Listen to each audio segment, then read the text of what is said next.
જે આપણે કાઠિયાવાડી લાયલોન ખમણ બનાવવાના છે તેના માટે આપણે આદુ અને મરચાંની પેસ્ટ કરી દેવી.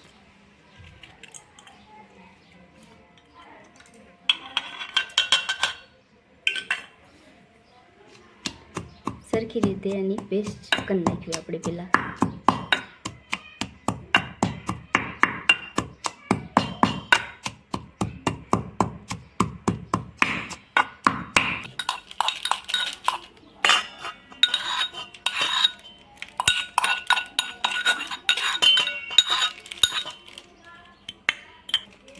ખમણ બનાવવા માટે આપણે સૌથી પહેલાં લઈશું ચણાનો લોટ. એમાં એડ કરી દઈશું. હવે એમાં આપણે આદુ અને મરચાંની પેસ્ટ કરી હતી એ એમાં ઉમેરી દેવી. હવે આપણે એમાં 1 ચમચ હળદર નાખી દઈશું. સ્વાદ પ્રમાણે મીઠું નાખી દઈશું. 2 ચમચી આપણે જીરા પાવડર નાખી દઈશું. જરૂરિયાત મુજબ પાણી લઈ લઈશું.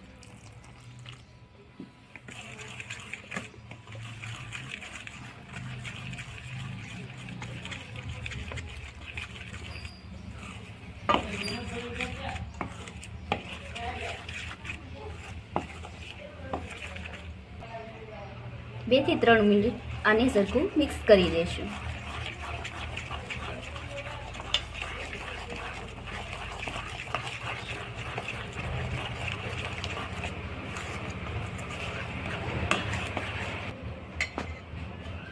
આપણને એવું લાગે કે થોડુંક પાણી ઉમેરવું પડે એમ છે તો થોડુંક પાણી ઉમેરી દઈશું.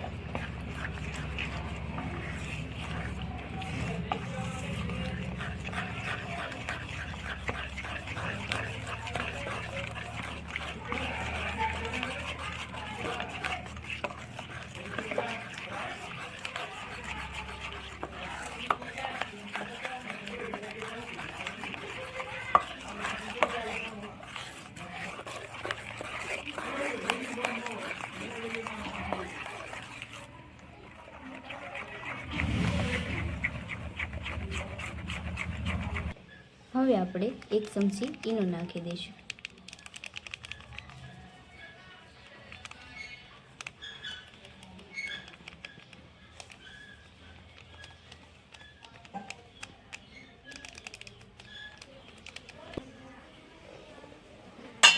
ઈનો નાખી અને 2 થી 3 મિનિટ આને હવે મિક્સ કરી દઈશું.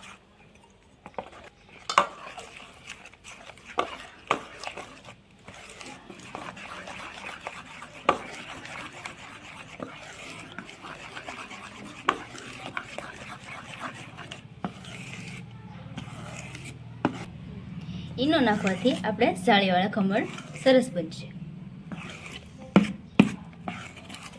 તમે જોઈ શકો છો બેટર કેવું ફૂલી ગયું છે. એને સરખુંથી હવે હલાવી દઈશું.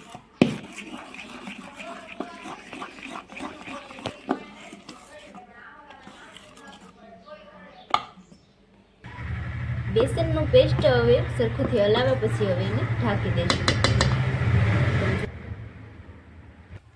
તમે જોઈ શકો છો આમાં તમે 3 થી 4 ગ્લાસ પાણી લઈ લીધું છે. આમાં હવે આપણે ઢોકળિયાની ડીશમાં થોડુંક ઓઇલ લગાડી દેવી.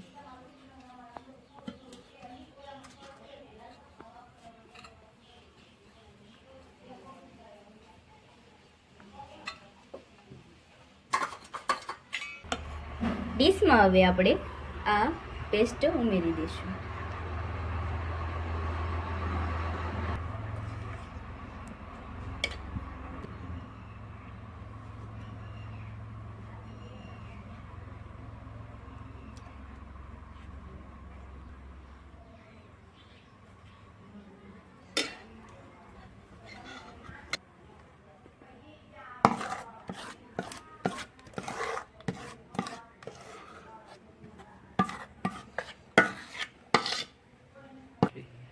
હવે ડીશને આપણે ઢોકળિયામાં મૂકી દઈશું.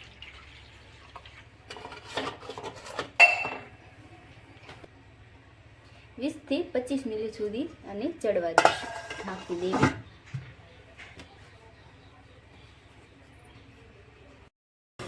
હવે આપણે જોઈ લઈશું.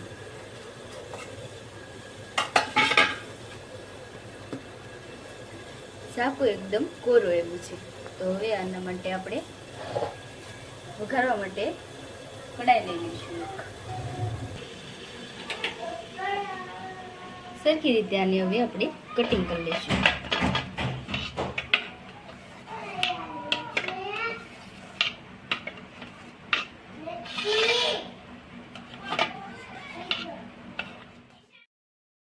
હવે આપણે જોઈ લઈશું.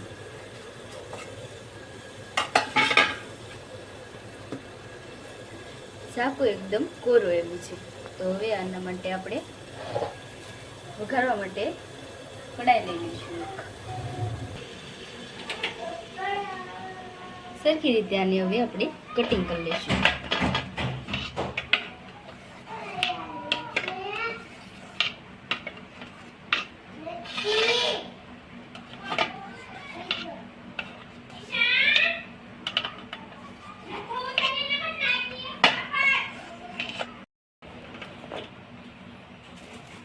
તમે જોઈ શકો છો કેવા જાળીદાર ખમણ થઈ ગયા છે અને રેડી છે. હવે નાના વઘારવા માટે હવે લઈ લઈશું આપણે.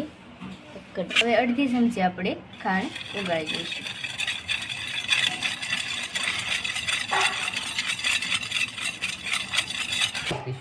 હવે આપણે તેલ લઈ લઈશું. તેલ આવી જશે આપણે રાઈ નાખી દઈશું. હવે આપણે તેલ નાખી દઈશું.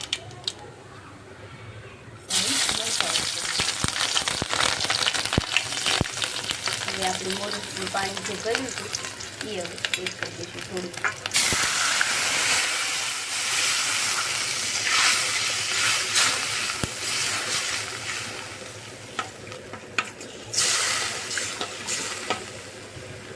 ગેસને હાઈ કરી દઈશું.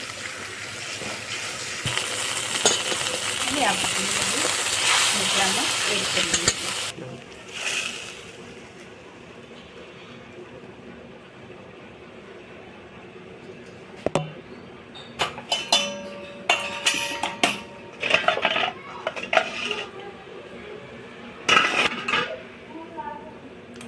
તમે જોઈ શકો છો આપણા ઢોકળા બરોબર થઈ ગયા છે.